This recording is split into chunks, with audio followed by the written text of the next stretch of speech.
And we're going to welcome everyone back to Night Streamer Programming Network. Second interview. It's a big one, though, dude. It's a big one.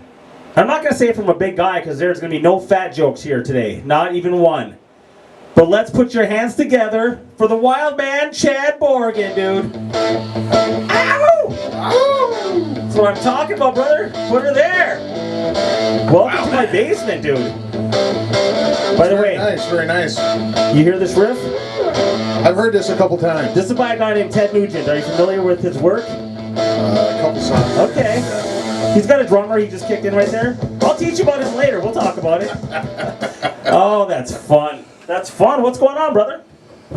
Not much, man. It's nice to be here. Yeah.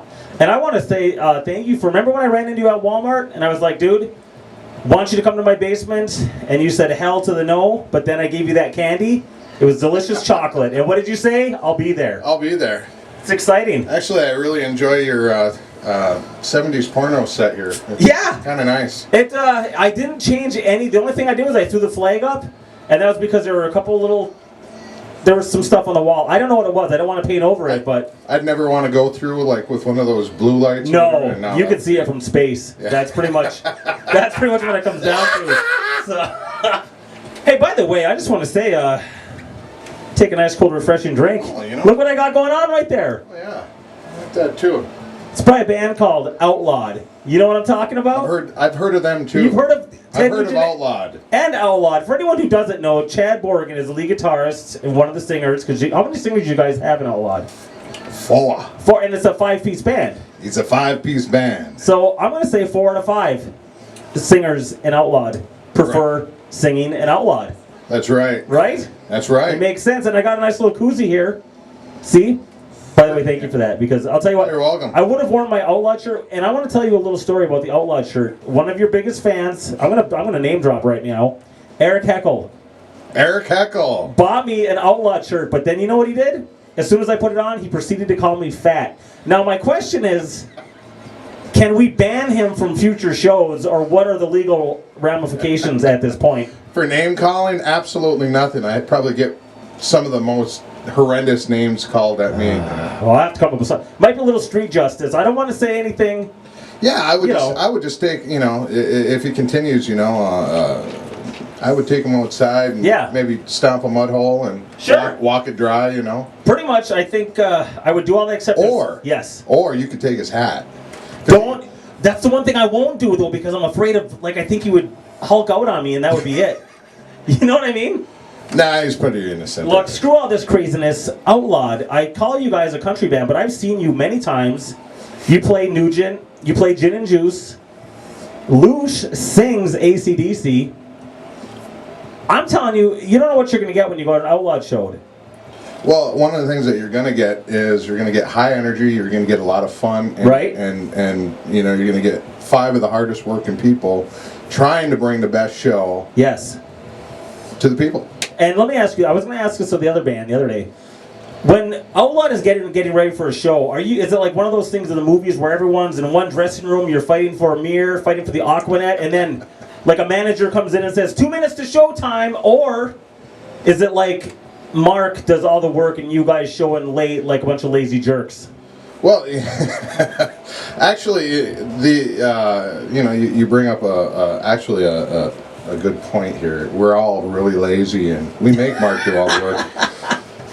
But in all seriousness, we have the band itself. Right. You have Mark Lusher, who is the animal. He is. He is by one of the greatest drummers that I've not only got to play with, but I've ever seen in my life. You got Sexy Mary on the bass. Right. Her bass is so sexy, it is almost indecent when she plays. I thought about making that illegal at one point. I saw you at the Montana. I said, that's almost too sexy. You have Kevin. Yes. Speaking of sexy. Kevin Mackey, who plays just like, everything. Yeah. And better than anybody else in the band, and you have our leader, Mark. Yes. Mark Allen, or as many of you know as Mark Aberkoff. And he is really the heart and soul. He is the guy who is he's the leader. He's number one. He's gotten us to where we are. We all worked really hard. Right. to be where we are. And I'll tell you, where you guys are is quite awesome, because how many times have you played Hodag, and what's up with this Hodag coming up? Not just Hodag, though. It was also, what was the other one? Country USA. We played Porterfield, Hodag, Country USA. Those were three of the big shows that we had done last year. Yeah. The Hodag, this will be our, I believe, our third or fourth year playing the Hodag. Now, I've seen pictures. I bet there must have been at least 350 people there.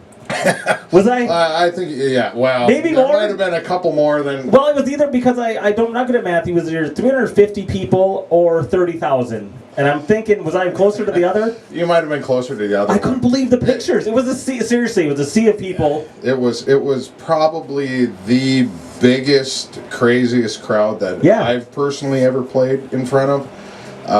But probably one of the most appreciative crowds as well. And I have never played a show where the crowd was actually louder than we were. And when we were, I mean, we know our material. Right. I mean, we're very well rehearsed. Sure. And at one point, I'm looking at the rest of the band, and we don't know where we are, because they are singing back louder than we could have just let them take over. You know, just start a song, and it was really nice. It was I don't even know how to explain it. I'll tell you what, for a musician, that is heaven. Because I've seen you guys, the videos from the side tents where there's about 1,000 people. And this, from what I understand, am I right? Was this like after the main show, you guys played another show? Yeah. 1,000 people singing some Toby Keith with you from the videos I saw? Well, this is, the way that it works is you have your main stage acts. Right. And then the place that we played it's a humongous building that has a stage in the corner. It has one long bar on the other side. Right. And then after the show, after the main stage show, which was Thomas Rhett. There you go. Rhett Aiken's son. Am I wrong? I'm not sure. I may have made that fact up because I heard the name Rhett. Keep going. Well, anyways, you had, it's peak night. It's Friday night, and you have anywhere between 35 to 40,000 people.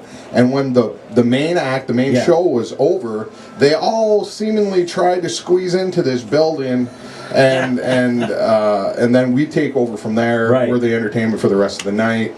And last year was our first night to being Friday night. Okay. Which is where, when we started working with the Hodag people, that's where we really wanted to be, and we had to work our tails off. Yeah. Pretty hard to get there, and this year it'll be number 2. We're playing after Billy Currington. Oh, nice. And yeah, it is a hoot. I mean, it's a foot stomping hoot. And let me tell you, it sounds like they've got some, like, beer tents and all that other stuff. But a funny thing about, and I don't know about the rest of the band, but one thing about you and I, the Wildman, and I can be a spaz myself, we never touch the drugs. I don't even drink. No, I don't drink. I don't smoke. I don't do anything. I really. Not that I never had. Right. I never did drugs. I never smoked. I never snorted. I never did. But I've drank beer and I've had alcohol in the past and stuff. But it was something that it really never really clicked with me. I don't really find any joy and enjoyment. But I don't really care if other people do. Well, see, that's the thing. We don't judge. I'll buy you a beer. Or whatever. I don't. I just personally just don't. You know what it is? It doesn't taste good. I don't drink coffee for the same reason. Which that's a different story. I love coffee. Oh, so you are a sinner. Then. Yeah, I guess so. All right, never mind what I just said. We're just going to stick to the diet I do for now. But in all reality, I really couldn't do what I do. Right. If I was involved in that stuff, I really truly believe that. I mean, I get up every morning. It's about 4:30. What? I get up, working hard, playing hard, living hard. Wake up, point A. Yes. Go to sleep, point B. Kick maximum ass. But if those type of elements were in there'd just be no way I could do it. This past in 2016, we did 11 shows in 7 days. Oh wow! Plus, we all have jobs, right? Plus, we all have families. You know, there'd just be no way to fit in getting high, you know, and then or even sitting back and having a beer. I personally, I just don't find any. It doesn't relax. It doesn't. Yeah, and then the performances usually suffer. Yeah, you know, you might get some street cred out of it, but we're not necessarily looking for that. But I mean, it doesn't bother me that other people do. No, the funny thing is, if you're like me, you want the audience to get a little schnickered. You know, I make a joke at a Night Screamer show is the more you drink, the better we sound. Of course, that's I think a given. Yeah, that's kind of a given. But you know, in that case, it's great that people go out and they have drinks or spirits or whatever, and they have a good time, and that's wonderful because then they get into the music. Has anybody? Okay, this is what happened to us. Somebody puked on our sub. And we've had people knock over during I Want You to Want Me, knocked over one of our mains. What's the worst that's happened to you guys?